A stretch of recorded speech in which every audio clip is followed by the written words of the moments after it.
अपने घर के कामों में व्यस्त हो जाती है।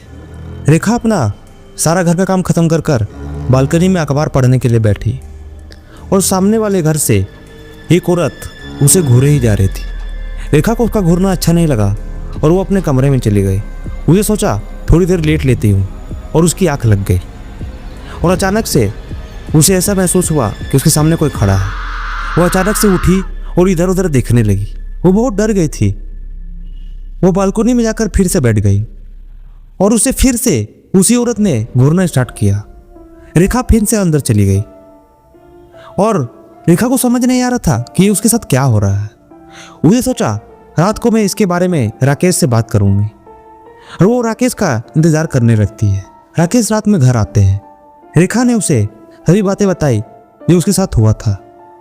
राकेश कहते हैं कि तुम्हारा वहम है, क्योंकि हम नई जगह आए हैं इसलिए तुम्हें ऐसा लग रहा है। कुछ दिन बीतने दो फिर सब ठीक लगने लगेगा। रेखा ने सोचा राकेश सही वो कह रहे हैं, ये मेरा वहम ही हो सकता है। अगले दिन रेखा के साथ फिर वही सब हुआ। उसे सोचा सपना है और वो सो गई।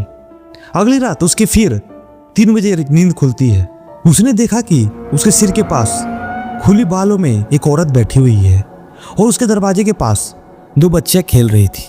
और रेखा के जो सिर के पास औरत बैठी थी वो बहुत भयानक लग रही थी, क्योंकि उसका पूरा शरीर जला हुआ था।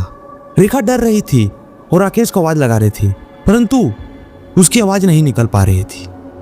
थोड़ी देर बाद वो औरत और 2 बच्चियां वहां से गायब हो जाती है।